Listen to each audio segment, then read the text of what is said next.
नमस्कार, जनता टीवी देख रहे हैं आप। मैं हूं आपके साथ पूजा मोहन पांडे।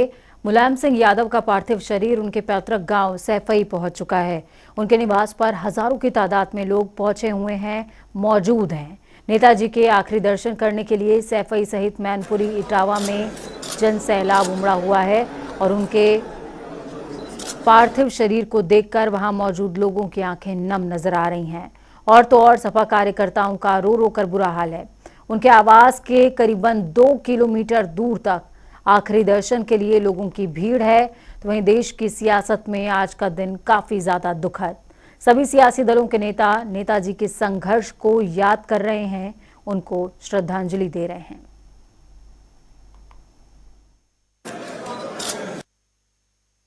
माननीय मुलायम सिंह यादव जी का निधन हम सब के लिए बहुत ही दुखद समाचार है।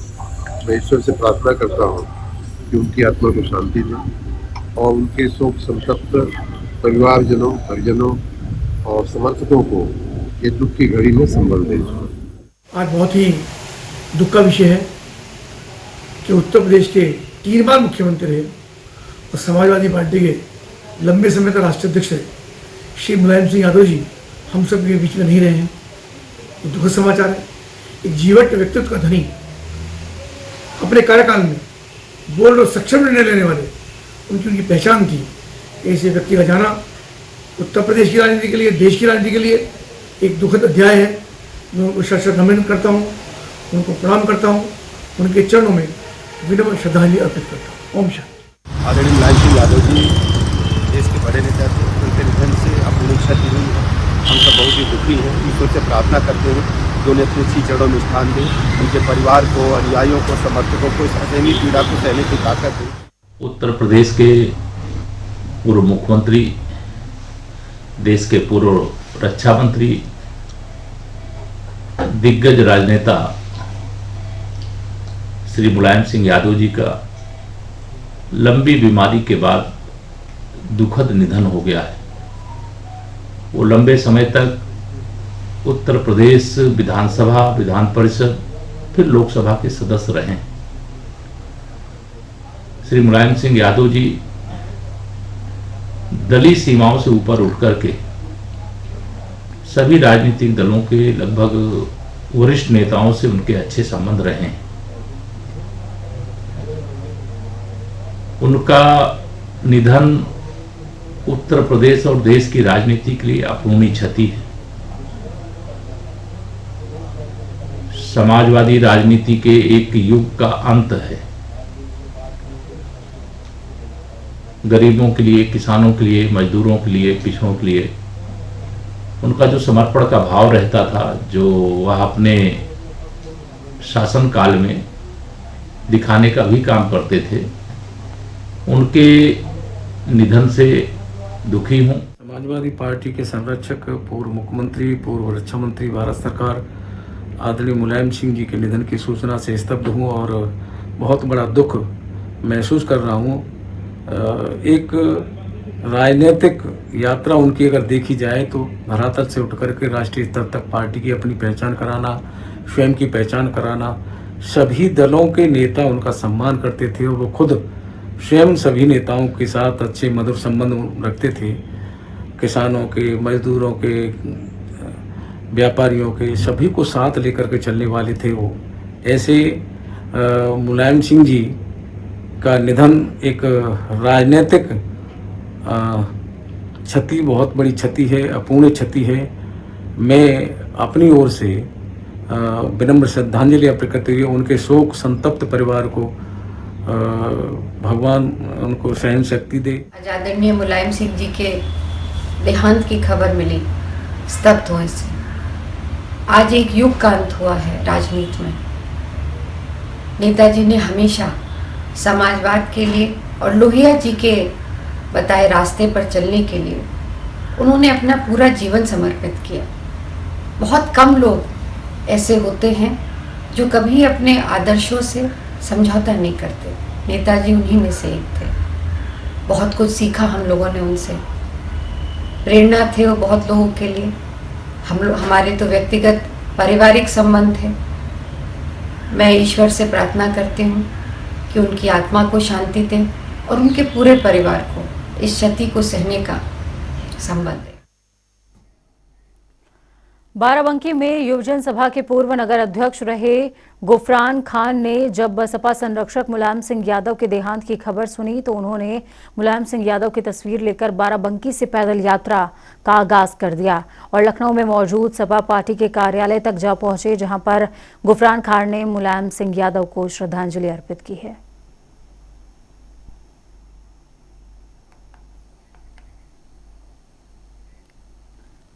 तो वहीं सपा के संस्थापक और उत्तर प्रदेश के पूर्व मुख्यमंत्री मुलायम सिंह यादव के निधन पर लोनी विधायक नंदकिशोर गुर्जर ने शोक जताया और कहा कि समाजवाद परंपरा के बड़े नेता थे नेताजी।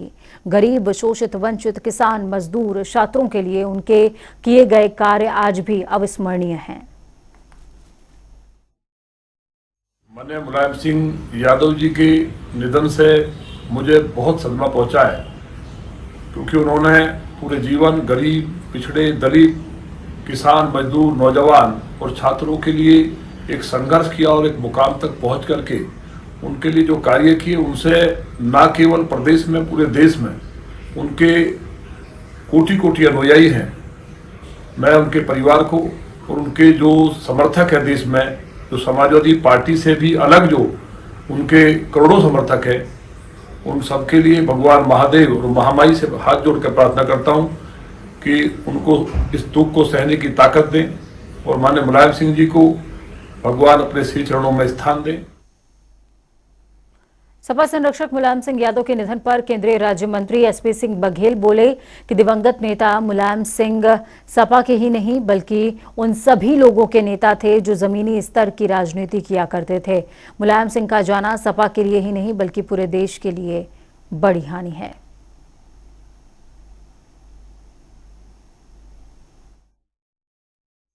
बहुत हमारे लिए, सबके लिए ये एक राष्ट्रीय शोक का विषय है।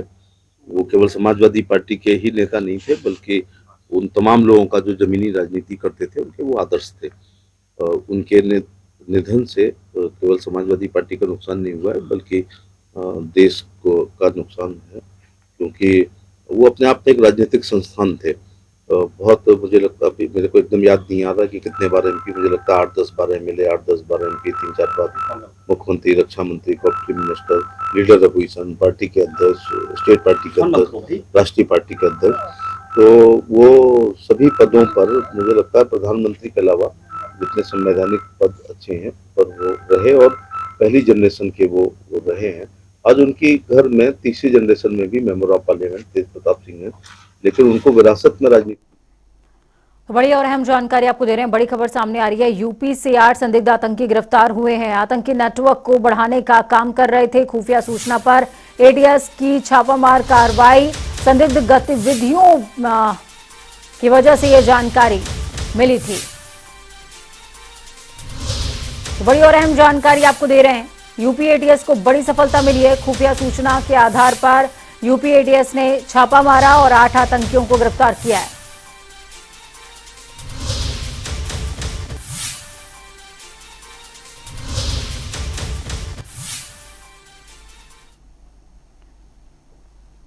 मिर्जापुर पहुंची सुभाषपा की सावधान यात्रा, जहां रैली को संबोधित करते हुए ओपी राजभर ने कहा कि इस तरह मैं 50-50 कोच तक पहुंचूंगा। आगे पुलिस प्रशासन को धमकी देते हुए बोले कि अब डीजीपी भी देखकर खड़ा हो जाता है। इस दौरान काशीराम की तारीफ करते हुए बोले कि हम शिष्य रहे हैं। राजभर ने कहा सरकारें अमीर उद्योगपतियों का 1 लाख करोड़ से ज्यादा का कर्जा माफ कर सकती हैं, तो गरीबों का घरेलू बिजली का बिल क्यों नहीं माफ कर सकती।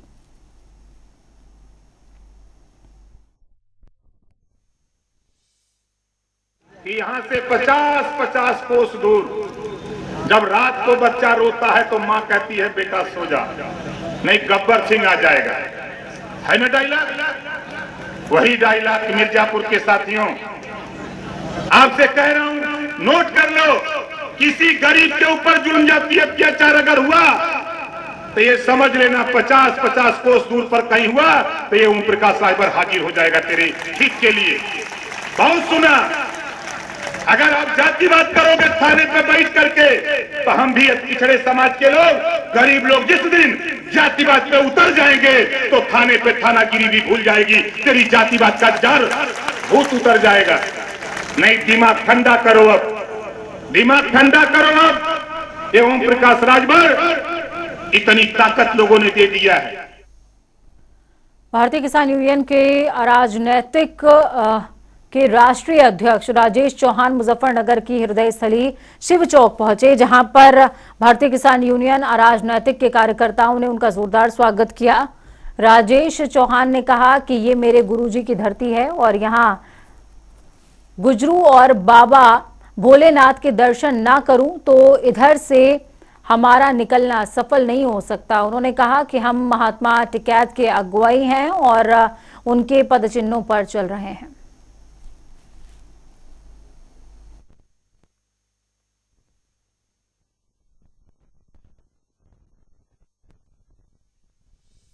तो मैं अपने होम डिस्ट्रिक्ट फतेहपुर से चल के नोएडा, यही मेरा रूट है, और मुजफ्फरनगर से निकलूं, ये मेरे गुरु की धरती है, और भगवान भोलेनाथ के दर्शन ना करूं तो इधर से हमारा निकलना सफल नहीं होगा। हम महात्मा टिकैत के अनुयायी हैं और उनके पद चिन्हों में चल रहे हैं, और इसलिए मुजफ्फरनगर की धरती से निकले हैं। तो भोले बाबा का आशीर्वाद लेने के लिए शिव चौक आए।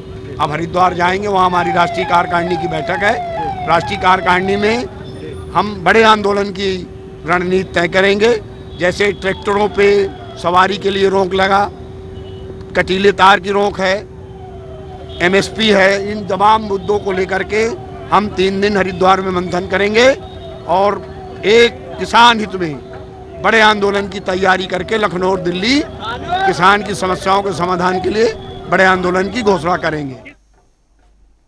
मिर्जापुर में अखिल भारतीय कुर्मी क्षत्रिय महिला महासभा के कार्यक्रम का आयोजन हुआ और जिसमें जल शक्ति मंत्री स्वतंत्र देव सिंह, विधायक चुनार अनुराग सिंह, पूर्व ऊर्जा राज्य मंत्री और मड़िहान विधायक रमा शंकर सिंह पटेल मुख्य अतिथि रहे। कार्यक्रम को संबोधित करते हुए स्वतंत्र देव सिंह ने कहा कि आज बेटी बचाओ बेटी पढ़ाओ पर सरकार गंभीर है।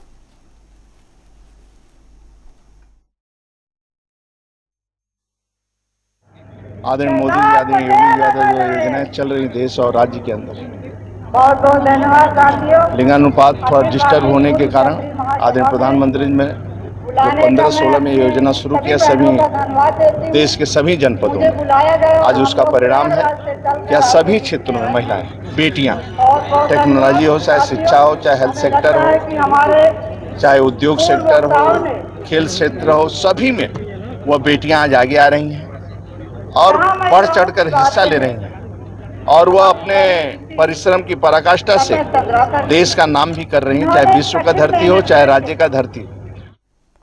तो चलिए खबरों में आगे बढ़ेंगे, बात उत्तराखंड की करेंगे। हरिद्वार में त्रिस्तरीय पंचायत चुनाव बोर्ड में बीजेपी ने अपना परचम लहरा दिया है। डैम कोठी पर बीजेपी कार्यकर्ताओं ने एक दूसरे को मिठाई खिलाकर अपनी खुशी का इजहार किया। जिला पंचायत अध्यक्ष और उपाध्यक्ष पद पर कोई दूसरा प्रत्याशी नहीं उतारा गया। दोनों पदों पर निर्विरोध निर्वाचन तय हुआ। तो वहीं 6 में से 5 ब्लॉकों में भी बीजेपी ने निर्विरोध ब्लॉक प्रमुख चुने जाने का दावा किया है।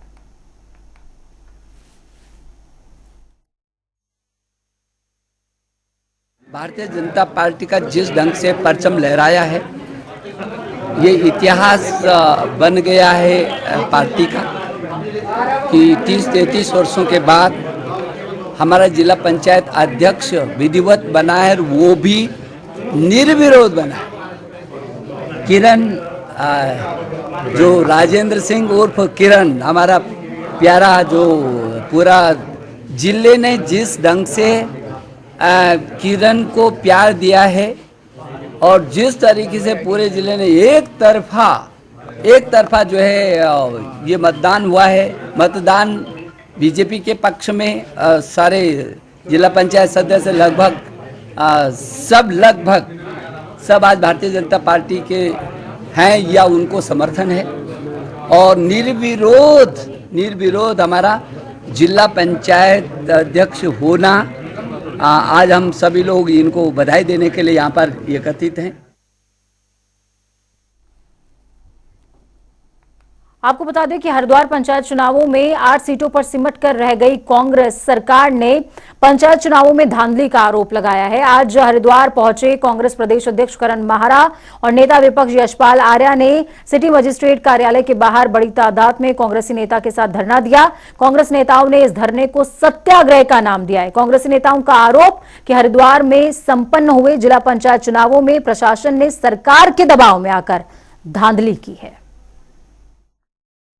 किसी पर आरोप नहीं लगा। मेरा केवल ये कहना था कि इस समय पार्टी महंगाई के खिलाफ, भ्रष्टाचार के खिलाफ, अंकिता हत्याकांड के खिलाफ, बेरोजगारी के खिलाफ, भर्ती घोटाले के खिलाफ लड़ाई लड़ रही है। ऐसे में अगर हम बीजेपी के ऊपर अटैक करें तो ज़्यादा बेहतर रहेगा। हम अपने ही पार्टी के प्रभारी या किसी के खिलाफ बोलेंगे तो उससे जनता का और हमारे कार्यकर्ताओं का मनोबल टूटता है। तो मैंने कोई गलत बात नहीं कही। मेरा कोई गुट नहीं है, मेरा गुट केवल कांग्रेस है और मेरी कोई बड़ी इच्छा नहीं है। मैं केवल कांग्रेस के सिपाही के रूप में काम करना चाहता हूँ और मैं चाहता हूँ कि जो काम कांग्रेस का कार्यकर्ता कर रहा है उसका मनोबल बना रहे। हमारा लक्ष्य साफ होना चाहिए। हम सबको एकजुट होकर फिरकाप्रस्त ताकतों से और जो लोकतंत्र विरोधी ताकतें हैं, जो धार्मिक उद्माद फैलाने का काम करती हैं, उनके खिलाफ हमें एकजुट होने की आवश्यकता है। और जो हमें जिम्मेदारी दी गई है, हमें अपनी जिम्मेदारी का निर्वहन ईमानदारी के साथ करना चाहिए। सत्ता में जो लोग हैं उनके चेहरे बेनकाब करना चाहिए। आज कानून व्यवस्था पूरी तरह ध्वस्त हो चुकी है। कानून नाम की चीज़ नहीं है। लोगों में डर और भय का माहौल है। चाहे अंकिता हत्याकांड हो, आज तक उसमें जो अभियुक्त हैं उनके खिलाफ सरकार मौन है। उत्तराखंड कांग्रेस ने हरिद्वार में जाकर पंचायत चुनावों में धन बल का आरोप लगाते हुए धरना प्रदर्शन किया, लेकिन वहीं देहरादून में पूर्व मंत्री और कांग्रेस के वरिष्ठ नेता हीरा सिंह बिष्ट ने कांग्रेस के धरने पर ही सवाल खड़े कर दिए। हीरा सिंह का साफ तौर पर कहना कि कांग्रेस से बहुत बड़ी लापरवाही हुई है। जब बीजेपी ने सभी को अपनी तरफ कर लिया, उसके बाद जाकर धरना प्रदर्शन करने का क्या औचित्य बचता है।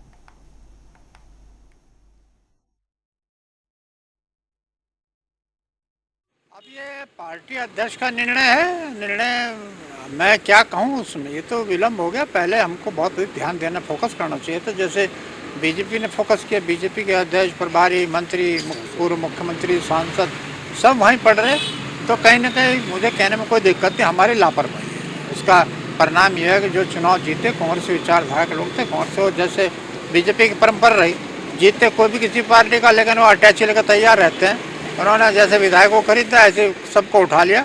खरीदारी करना उनका काम है और रीति नीति उनके पास नहीं है। ये एक बड़ा दुखद अध्याय हिंदुस्तान के इतिहास में जुड़ गया। उत्तराखंड में अब राशन कार्ड धारकों को एटीएम के जरिए राशन भी मिलेगा। विश्व खाद्य कार्यक्रम के प्रोजेक्ट के तहत देहरादून में फूड ग्रेन एटीएम मशीन लगाई गई है। देहरादून में पहली food grain ATM Nehru colony के विमला रानी के राशन डिपो पर लगाई गई। फूड ग्रेन एटीएम में बायोमेट्रिक तरीके से अंगूठा लगाने पर राशन कार्ड धारक को पूरा ब्यौरा एटीएम में नजर आएगा। वर्तमान में फूड ग्रेन एटीएम योजना ओडिशा और हरियाणा में चल रही है। देखिए, स्मार्ट राशन कार्ड या डिजिटल राशन कार्ड बनाने की सिर्फ इतनी कल्पना थी कि डिजिटल राशन कार्ड के माध्यम से उसको कैरी करना आसान रहेगा, उसके फटने की जो आशंका है वो खत्म होगी। डिजिटली वो कहीं पे भी एटीएम के रूप में उसका उपयोग किया जा सकेगा। हम लोगों ने फूड एटीएम की हम लोगों ने बात करी थी, एक को हमने स्थापित किया, शेष अभी हमारे लेने बाकी हैं, तो वह भी हम लोग लेकर आएंगे। तो निश्चित रूप से वो डिजिटल कार्ड के माध्यम से वो उसका उपयोग कर सकता है और उस डिजिटल कार्ड के माध्यम से वो कहीं पर भी उसका उपयोग करते हुए जो है उसको अनुमति। तो चलिए फटाफट अंदाज में 2 मिनट में 10 अहम जिलों का रुख करेंगे। संत कबीर नगर में नदी में कूदा युवक, पारिवारिक कलह के चलते नदी में कूदकर दी युवक ने अपनी जान। अमरोहा में मलकपुर में गन्ने के खेत में मिला महिला का शव, महिला की गर्दन पर धारदार हथियार से किया गया था हमला। घटनास्थल पर पहुंची पुलिस, पोस्टमार्टम के लिए शव को भेजा गया। अमेठी में लगातार बारिश के चलते गिरे कच्चे मकान की दीवार, मकान के अंदर सो रहे युवक की दमकर हुई मौत। स्थानीय लोगों की मदद से पुलिस ने शव को बाहर निकाला। देवरिया में पहुंचे बीजेपी सांसद मनोज तिवारी, कॉन्फ्रेंस के दौरान ओपी राजभर को दिया बीजेपी में आने का ऑफर। तो वहीं हरिद्वार में जिला पंचायत बोर्ड के चुनाव की प्रक्रिया आज से तेज। जिला पंचायत अध्यक्ष और ब्लॉक प्रमुख के पद पर हुआ निर्विरोध निर्वाचन। मुलायम सिंह यादव के निधन पर काशी में मनाया गया शोक। सपा संरक्षक की फोटो के साथ किया गया दीपदान। कानपुर देहात में करंट की चपेट में 18 वर्षीय युवक की मौत। परिजनों ने लगाया विद्युत विभाग पर लापरवाही का आरोप। जालौन में पिता की हत्या करने वाला हत्यारा बेटा हुआ गिरफ्तार। संपत्ति के लालच में बेटे ने दी पिता की हत्या को अंजाम। पिता की लाइसेंसी बंदूक से मारी गोली। हरदोई की राघोपुर रोड पर चलती बाइक बनी आग का गोला। बाइक सवार ने कूदकर बचाई अपनी जान। स्थानीय लोगों ने टाट के बोरे से आग पर पाया काबू। औरैया में सपा संरक्षक के निधन पर नम हुई सपा विधायक की आंखें। मुलायम सिंह के साड़ू प्रमोद गुप्ता ने नेताजी के संघर्षों और बलिदानों को किया याद।